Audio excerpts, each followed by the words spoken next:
You're listening to Errol Parker and Clancy Overall, editors of the Betoota Advocate, on Desert Rock FM. Welcome back to the Betoota Advocate radio show, ladies and gentlemen. I'm Wendell Hussey, and joining me today are the newspaper editors Clancy Overall and Errol Parker. How are you? I'm always good, Wendell. How are you, mate? Fighting fit, feeling very good. Clancy, you all right? I'm all right, mate. I'm excited for this new project. Yeah, trying to wrap our head around politics. Now, if you listened to our episode a couple of weeks ago, you would be aware of the fact that we here at the Betoota Advocate are of the opinion that the federal election is well and truly underway. The campaign for it, that is. Indeed, Wendell, and what better way to announce that than with the guest we had on 2 weeks ago for episode 195 in the shape of Channel 9's Charles Croucher, the plus-size male model from Maitland. He's a true mastermind of both voter behaviour and political predictions. Yes, we're all big fans of the Crouch out here in the Channel Country. And as you can imagine, with the federal election set to be called, in my opinion, in the next few weeks, the Betoota Advocate are in no way finished with analysing the state of Australian politics. And it's not because we're political nerds, it's because we're journalists. Journalists that have realised that the nation will be watching this upcoming election closer than probably any election in recent memory, or any that I can remember, but I am quite young. Yes, because most of you will agree in hindsight, especially you, Wendell, the 2019 election between Scotty and Shorten was hardly a sliding doors moment for either of them. It was an election fought on, I think, tax policy and the culture wars, with a bit of climate change and family values thrown in for good measure. By far, one of the most boring elections in recent history. Still not sure what franking credits are. Absolutely. There wasn't even any dog whistling on refugees or dole bludgers. There was absolutely nothing on the table that really got the blood pumping, other than the scare campaigns that retirees were going to lose their nest eggs. Labor were pushing to tax the wealthy boomers to pay for other shit, and Liberals were saying they weren't going to tax wealthy boomers to pay for other shit. And it turns out these wealthy boomers make up quite a large number of Australian voters, enough to sway an election comfortably in the favour of Scott Morrison. Yes, and I'm sure Bill Shorten's former attack dog, former Shadow Treasurer Chris the Beard Bowen, has lost a lot of sleep over his comments. You know, he was the clanger man for the Labor Party in the last election. Like, he went on radio and said, if you don't like our policies, don't vote for us, because a lot of Australians took that advice and they didn't vote for the Labor Party. Not the smartest thing for a politician, telling people probably not to vote for you. Yeah, he was a bit confident. And, a bit too honest. And it blew up in his face. So, as you've probably all noticed, no one is going into the 2020 election as confident as Labor were in 2019, because one thing we've learnt from Trump's election, Boris's election, Morrison's election, and most recently Joe Biden's election, is that the media, the bookies, and the politicians themselves don't know shit. We don't know who wins this thing until the night. But what is different this time around is that the stakes are higher, and they're higher because the nation is hurting. Not even a year after Scott Morrison was elected, we all watched millions and millions of acres burn to the ground in record-breaking bushfires. It was a deeply traumatic moment in our history that, you know, hung over the Prime Minister's head for years. Yeah. Seemed like a long time back then. That was until a couple people in a Chinese wet market started to get a scratchy throat up there in Wuhan in early 2020. Just a couple of years ago, yeah, we had the Black Summer, the Black Plague of COVID-19 and every variant of it that keeps making its way onto our shores. And on top of everything, we have this very testy relationship with our Asian neighbours in China, as you just mentioned, Errol. The world's next economic superpower is well and truly emerging, and they're not having a bar of any of our shit. A lot of this stuff couldn't have really been predicted by Morrison when he stood up and declared how good's Australia on the eve of the 2019 federal election. And the public have always acknowledged that all of this shit just landed in his lap. He didn't want any of this, but he is starting to cop a lot of flack for how he has handled each disaster as they arrive. Hawaii was not a good look. We can all attest to that. We can all agree on that. Our vaccine rollout was one of the worst in the world, and now he faces the same supply issues with rapid antigen tests and booster shots. Meanwhile, Labor is firing shots from the other side of the aisle, trying to stay consistent. They aren't jumping on his head, rather they're focusing on calling out his fuck-ups one by one. The public are aware that opposition leader Anthony Albanese has had the luxury of sitting on the sidelines throughout all of this, but he's trying to pitch himself as someone who could have done things much better. However, there's a lot more at play than the two major parties. Clive Palmer's still sniffing around. The Greens might be snagging a few more votes as climate action begins to enter the mainstream. We've got the unions, we've got the National Party, And, of course, we've got Pauline Hanson. To cover it all in this one episode would be impossible, which is why the Betoota Advocate have decided to put together a special podcast series for all of you out there that follow politics but don't necessarily get it, or who don't really follow politics but would like to. We're introducing Decode, the Betoota Advocate's politics podcast series. Each week, we'll decode the political landscape for our listeners. We'll break down all the political language you hear, but you don't quite get and get skimmed over quite quickly. It's not just you. Australian politics is designed to keep everyday people in the dark. The lower house, the upper house, the lobby group, the staffers, the campaigners, the pollsters, the media, preferences, it goes on and on and on. Our democracy isn't exactly the most transparent thing out there. So stay tuned for Decode, for no bullshit interviews with politicians, political commentators and Canberra operators, as well as weekly episodes dissecting the election news cycle. We'll decode this election from top to bottom. But first up, let us decode the summer that was. Yeah, it's been a big few months for most people, and it's been a big few months for the news cycle as well, as you probably know, which has been receiving fuel from our politicians on a daily basis. But it's probably useful to provide a bit of a background to where we're at now and how we got there before this hectic summer of headlines and COVID cases. It actually kind of looked like maybe we were on the way out of this thing, didn't it? It did. I mean, in reality, 2021 was a bit of a repeat of the year before, and people were looking ahead to 2022 with a bit of optimism. Yeah, so we're a couple of months of relatively COVID-free life there for a while, especially out here in Western Queensland. But coming out of Delta, our eyes seemed to peel off the daily press conferences, and the majority of stuff that we were hearing about on the COVID front was vaccine scepticism, which had been stoked by our leaders to suit their political agendas. Yeah, obviously the Prime Minister had refused to hose down concerns about the AstraZeneca vaccine and constantly changed timelines at the beginning, which kind of made people a little bit anxious to get the jab, the leader of the nation playing into medical skepticism. Yes, I think that was a big one. It frustrated a lot of people with it seeming like the Prime Minister was trying to drum up scepticism to slow down the rollout of the jab because the government hadn't organised enough for us. Here in Queensland, it didn't help with the Chief Health Officer, Jeanette Young, saying she didn't want people to die of the vaccine instead of COVID. No, I do not want under 40s to get AstraZeneca. Why? Because they are at increased risk of getting the rare, it is rare, but they're at increased risk of getting that rare clotting syndrome. We've seen up to 49 deaths in the UK from that syndrome. I don't want an 18-year-old in Queensland dying from a clotting illness who, if they got COVID, probably wouldn't die. And obviously, with a closed border for so long, there wasn't enough of a hurry for Queenslanders to go out and get immunised. Yes, Alba didn't do much either. It was left up to Jackie Lambie to rip in and tell these people to get a bit of perspective and get on with things. You have a right to choose. You don't have a right to put vulnerable people's lives at risk. You don't have that right. Here's the thing. Being held accountable for your own actions isn't called discrimination. It's called being, you wouldn't believe it, a goddamn bloody adult. That's right as being an adult. It's putting others before yourself. And that's what this country's supposed to be about. Powerful words there by Jackie Lambie. We still actually haven't cracked 90% double doses up here in Queensland, only at 88.1%. New South Wales and Victoria, they're up around 95. Obviously, they've had a bit more urgency down there. Western Australia, similar to us. Citizens of the Labor fortress drag the chain on vaccination numbers. They're well below 90 as well. Well, they are a docile people down there, Wendell. They march to the beat of their own drum. Anyway, that was where we got to in late November, where a bit of vaccine hesitancy was one of the biggest issues in the news on the COVID front.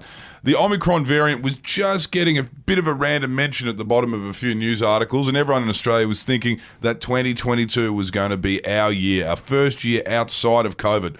We were talking submarines. We were talking about angry French presidents. We were talking about the National Party punching on over net zero so that Scott Morrison could fly over to Glasgow and tell the world leaders that this government definitely agrees that climate change is a real threat. We spent about 2 weeks, it felt like, every day following the National Party bickering about not agreeing to the terms of a net zero target. Every day, Canavan was popping up, Barnaby was popping up, saying they're eventually going to get there. And they did after a 2-hour-long party room meeting on a Sunday. Tough work for them there. Barnaby Joyce said the party had agreed to a process to support the net zero target, dependent on Cabinet signing off on a package that would protect regional economies. and didn't actually spell out anything that's going to protect regional economies there, just wants to protect them, that's all. No, but they were glorious times, Wendell, and that obviously something that is going to be churned up every few days with all the parties arguing internally and externally about climate policy going into this election. Yeah, Scotty was getting rinsed ahead of the climate summit, and then when he was there, he ended up getting rinsed for his handling over the French submarine deal, which became the biggest story to actually come out of Glasgow. So let's talk about AUKUS, which stands for Australia, UK and US. It's a trilateral security pact between those three countries, Australia, the United Kingdom and the United States, one that detailed their military positions regarding the Indo-Pacific region. It was announced on the 15th of September 2021 under the pact. The US and the UK would help Australia acquire nuclear-powered submarines. Who knows what for? But before all that, former Prime Minister Malcolm Turnbull had actually already signed a deal for Australia to pay upwards of 90 billion Aussie dollars to get a handful of French submarines. This all changed in September 2021 in a joint press conference where Joe Biden forgot our Prime Minister's name and revealed that we were scrapping the French deal and signing one with the UK and America for an estimated $171 billion. You remember the TV screens either side of Scotty. Very weird. powerful imagery. I want to thank that fellow down under. Anyway, the French President Emmanuel Macron then spat the dummy over the handling of this change of direction, and while everyone was in Glasgow to discuss, climate change and other basket-weaving activities, he publicly accused Scott Morrison of lying to him about his plans to commit to the previous deal with the French. Do you think he lied to you? I don't think. I know. Yeah, there was a lot of outrage. A lot of people very angry that we'd upset the French. Didn't like that at all. But in this political climate, it seems like that was actually a fair while ago. Quite some time. Scotty then came back to Australia to see his closest state premier and ally, Gladys Berejiklian, rolled by a corruption inquiry. She was replaced by the millennial upstart Dominic Perrottet, a man that had a very different plan for how to deal with COVID. As the new New South Wales Premier and his team were posting with some beers in an eastern suburbs of Sydney pub, Perrottet said, "We can't live here like a hermit kingdom on the other side of the world. We want returning Australians to come back. We are leading the nation out of this pandemic." In other words, let it rip. Yes, aged well those words, didn't they? They opened up down there and cast aside their restrictions as the case numbers were exploding. And then, as a lot of office people were clocking off for the year and preparing to unwind after a brutal 4-month lockdown, rip it did. So we ripped into our summer of Omicron, cases began exploding across New South Wales and Victoria, and all of a sudden outbreaks began popping up everywhere. As it stands, WA is the only state currently trying to stick to the initial elimination model with closed borders and lockdowns, and they've just announced that the closed borders will go on indefinitely, probably through this election. Yeah, and Queensland has made peace with the virus, it seems, after locking the gates on outsiders for so long. We have hockey-sticked in case numbers and joined the rest of the nation in adjusting to this, quote, new reality that the rest of the world has been dealing with for a couple of years now. Not like we learned anything from the likes of the UK and the US and Europe, did we? No, it doesn't seem like we did, because as we rolled into Christmas and the New Year, all of a sudden hundreds of thousands of people were going down to this virus and our testing system was fucked. People couldn't get an RAT for love of money, PCR tests were taking up to a week to come back, and early strains on the health system were beginning to show. Yeah, and this was probably another classic example of our government's reactionary nature. Experts were saying, and they'd been warning for ages, that this was coming. We needed to be prepared, and we needed to get on top of it. And what did our government do? Fuck all. On top of this, Prime Minister Morrison cooked the chook again when he tried to claim that his wife Jenny was able to pop down to the shops and pick up a few rats, no dramas at all. That was a couple of months ago, and that was an alternative reality they were living in there. Well, who in Christ knows where Scott Morrison got that chook from, because there was certainly none at the supermarket, because we started to see the effects of this new reality, this let-it-rip mentality on our supply chains and our health systems. Hospitals were clogged and there was no more dancing. Of course, with the added insult of there being no stimulus packages for any businesses that have had to shut down as a result of this Omicron wave. Yeah, then there were a lot of interesting new arguments around lockdowns versus opening up, because it seems like a shortage of truck drivers is one of the major choke points, shortage of essential workers. Unions were saying that up to 50% of drivers of trucks were out of action at some point. Similar situation with supermarkets. To combat this, there'd also been a changing of rules regarding isolation from 14 to 7 days. Essential workers were allowed out of isolation the moment they stopped showing symptoms, and the rules for close contacts have changed. And to throw some more cats amongst the pigeons. Children were touted as being the solution to, our nation's forklift driver shortage. Yes, Scott Morrison offering up a policy which would allow 16-year-olds to drive forklifts to try and solve Common these sense, if supply you ask chain me. issues. Yeah. Common sense. Well, they do it in the UK, don't they? You can drive a forklift at 16. Mate, you can drive a 4-ton truck on your L plates when you're 16. So what's a forklift in a dog food factory? It's the cause of 1 in 6 deaths in workplaces around Australia. But one of the biggest political issues have been around the supply of rats and the cost of them. In other countries, they are free. Even in the US, a country not really well known for providing affordable or even free healthcare. In response to this, Scott Morrison said up to 10 rapid antigen tests will be made available for concession card holders over the next 3 months at selected pharmacies with no more than 2 a week, I believe. And then he and the Treasurer came out to say that he didn't want to undermine the free market. Old can-do capitalism. There, Clancy, you big dumb lefty. We've got the likes of Jerry Harvey, Ruslan Kogan, Woolies and Coles making millions and millions of bucks of what is essentially a public healthcare issue, which kind of goes against the last few decades of mainstream thinking on health. Yeah, particularly in this country. And on the other side of politics, Anthony Albanese, the leader of the Labor Party, was making a real point of going hard on this issue. He said, "It's very clear the simplest and most cost-efficient way is to make these tests free and available. It's clear that the costs of the tests are dwarfed by the cost of the inaction." Obviously talking about people being off, infecting other people, all that sort of thing. Sally McManus, the head of the Australian Council of Trade Unions, the figurehead of the unions, the big boss of the unions, if you will, she came out and said, "We're on the side of small business, saying that they can't afford them. But unfortunately, someone has to pay for them. And in the case of the law, it's not the workers, it's the employer." As you said, in America, Clancy, they've launched an online website where you can order free rats and they'll be delivered to your house in 7 to 10 days.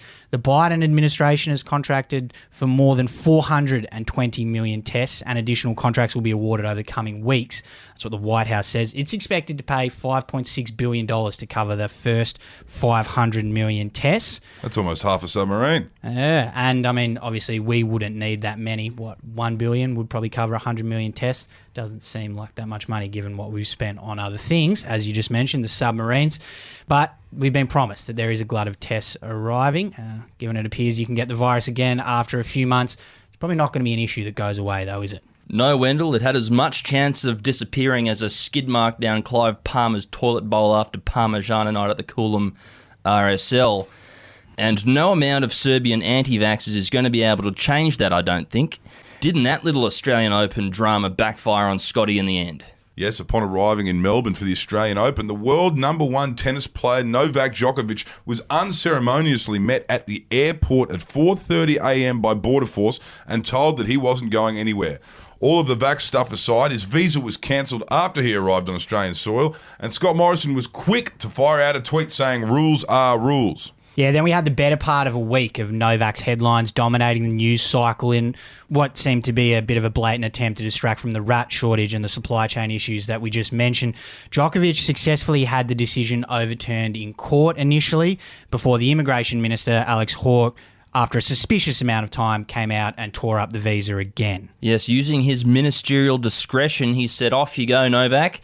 Hawke said it was in the interest of health and good order grounds. So make what that of you will.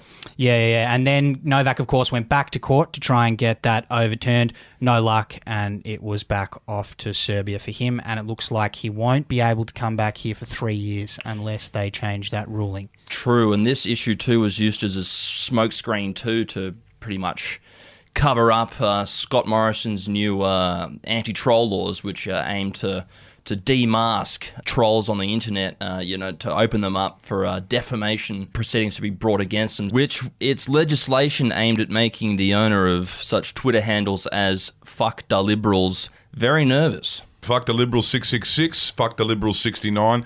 Those blokes could be unmasked very soon, and they could be made to pay for their rude comments. You hate to say it, but it's worked very well It's as bullying. a smokescreen. It is. But, politicians are in the public eye. I think there's a few people who think that they get what's coming their way, really. Then we had the Grace Tame photo shoot last week, which really wasn't a political issue, but seemed to get everyone fired up.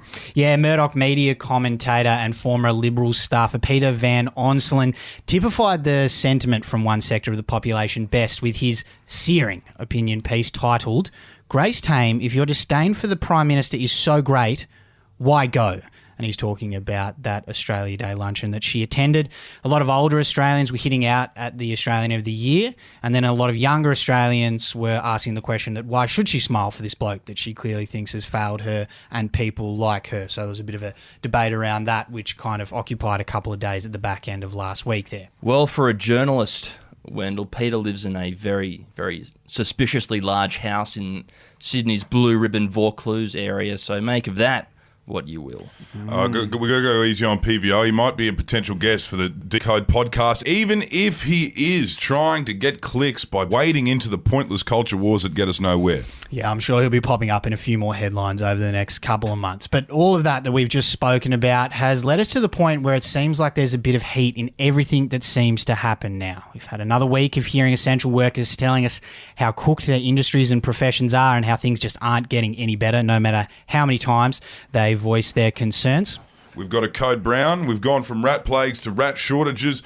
Our essential workers and systems are under immense stress and pressure, and everyone is getting fucking sick, which is going to make this one of the more interesting political campaigns in recent times. Because as we mentioned in our interview with Charles Croucher, the election can't actually be any later than May the 21st, which is not that far away. And that's why we'll be bringing you the new Decode series over the next few weeks and months, to try and make sense of this campaign and all the convoluted and complicated things that make it the way it is.